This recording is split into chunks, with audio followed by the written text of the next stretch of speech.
से हमारे मनीष यादव जी, जिलाध्यक्ष हमारे धर्मराज यादव जी, दिवाकर यादव जी,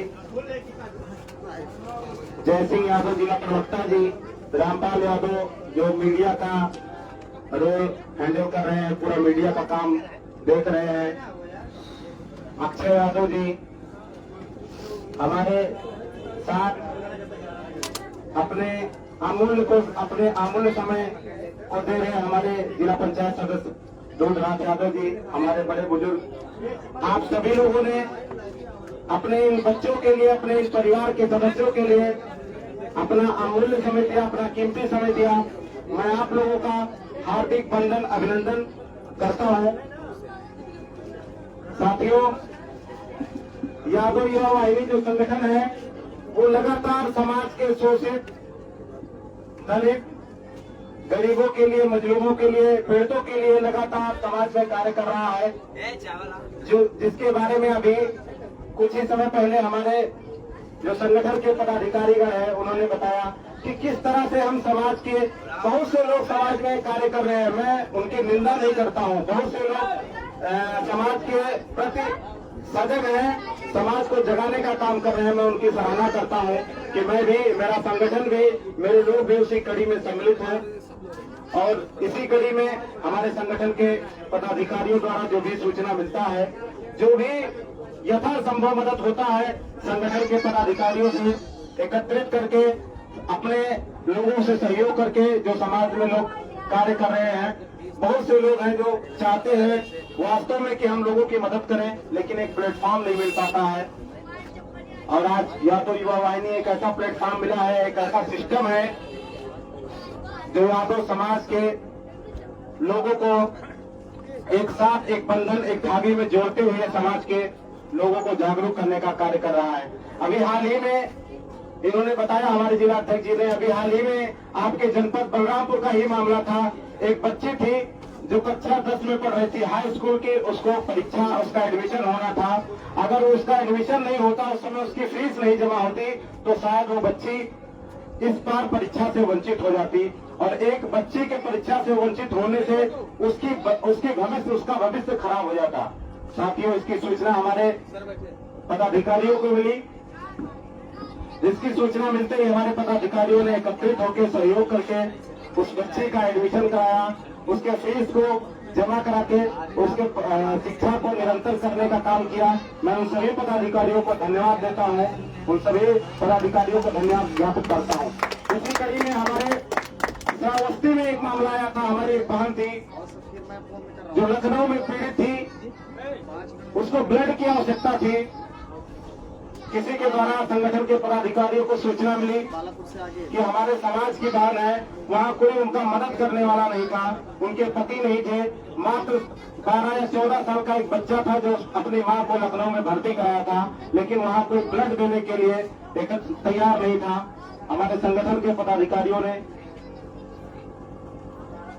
सूचना दिया और हमारे यही राष्ट्रीय अध्यक्ष श्री देशराज यादव जी हैं, जिन्होंने तुरंत तत्काल प्रभाव से जाके उस महिला को ब्लड दिया और तुरंत उसके इलाज शुरू कराया गया।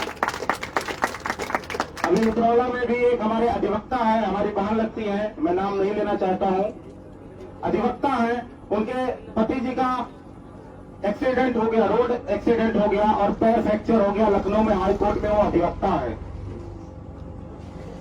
उसकी सूचना हमें मिली, हमने उनसे कहा कि बहन आप परेशान मत होइए, हम पूरी तरह से आपकी मदद करेंगे, जो भी होगा यथासंभव हम आपकी मदद करेंगे। उनको 1 यूनिट ब्लड की जरूरत थी। हमने राष्ट्रीय अध्यक्ष जी को फोन किया कि किसी भी दशा में उस परिवार की मदद होनी चाहिए। अगर किसी ने हमारे पास फोन किया है, हमको याद किया है, तो कुछ सोच समझ कर याद किया होगा। उन्होंने तत्काल अपने संगठन के पदाधिकारी मनीष सिंह जी हैं, मनीष यादव जी हैं, उनको भेज के 1 यूनिट ब्लड डोनेट कराया। साथियों, संगठन बहुत से लोग चलाते हैं, बहुत से लोग चलाते रहे हैं, चलाते रहेंगे, लेकिन जो हमारा उद्देश्य है, जो हमारी सोच है, जो हमारे संगठन के पदाधिकारियों की सोच है, जो हमारे लोगों की सोच है कि हम लगातार जमीन से उठकर काम कर रहे हैं, जमीन से जुड़े लोगों के साथ काम करने का निर्णय लिया गया है संगठन के माध्यम से कि जो जमीनी लोग हैं, जो जमीन पे पीड़ित रहने वाले लोग हैं, सोशल मीडिया पे अगर काम करना होता साथियों तो आज इतना सहयोग नहीं हो पाता जितना निरंतर संगठन के माध्यम से सहयोग हो रहा है। अभी महाराजगंज का मामला आपके सामने आया है। महाराजगंज की एक बहन जिसके पिताजी नहीं थे, दुनिया में नहीं है, केवल एक माँ है जो अपना किसानी खेती बाड़ी करके बच्चों को, एक भाई है एक बहन है, दोनों का पढ़ाई लिखाई करा रही थी। वहाँ के जिला अध्यक्ष ने हमको फोन किया कि बहुत ही गरीब परिवार से है, अपने बच्चों का किसी तरह से लालन पालन कर रही है, उसका पैर फ्रैक्चर हो गया, वो एसएससी की परीक्षा देकर आ रही थी, एग्जाम देकर आ रही थी, एसएसबी बीटी का परीक्षा देकर वो महाराजगंज से आ रही थी। और रास्ते में एक टेम्पो चालक जो स्वयं चला रहा था, लेकिन नई नई टेम्पो थी, वो उसको ड्राइविंग सिखा रहा था, दूसरे को ड्राइविंग सिखा रहा था, और उसे ड्राइविंग सिखाने के चक्कर में लेहड़ा मंदिर के सामने उसका भयानक एक्सीडेंट हो गया साथियों। और उस बहन की पैर फ्रैक्चर हो गई, स्थिति ये हो गई कि वो खड़ी होने की स्थिति में नहीं थी। उसको तुरंत BPL hospital Siddharthnagar doctor Chandresh Upadhyay के यहाँ भर्ती कराया गया, और उसके जो टोटल खर्चे थे लगभग 56,000 रुपए का एस्टीमेट बनाया था उन्होंने। और 56,000 का जो एस्टीमेट बना था, उसी समय हमारे संगठन के पदाधिकारियों ने निर्णय ले लिया था कि इस टोटल खर्चे का वहन हम लोग अपने संगठन के माध्यम से करेंगे। और साथियों, मैं जाके डॉक्टर साहब से खुद मिलकर 7,000 रुपए का डिस्काउंट कराया और 49,000 रुपए संगठन के पदाधिकारियों के द्वारा उस पीड़ित परिवार का सहयोग करके आया था। साथियों, देवरिया का जो बहुचर्चित कांड रहा है आप सभी लोग जानते हैं। शायद अगर अब आंखें नहीं खुली उस घटना के बाद तो शायद अब कभी कोई आपको जगह नहीं पाएगा साथियों, कोई नहीं जगह पाएगा आपको देवरिया जैसे कांड से अगर आपके आंखें नहीं खुली। देखिए, कुछ चीजें होती है, शिक्षा सिखाने की जरूरत होती है, बताने की जरूरत होती है, लेकिन उससे ज्यादा घटना होने पे आपको सीख मिल जाती है साथियों। देवरिया में जो घटना हुआ वो 2 अक्टूबर की सुबह की घटना है साथियों। 2 अक्टूबर सुबह प्रेमचंद यादव को एक अचानक फोन आया।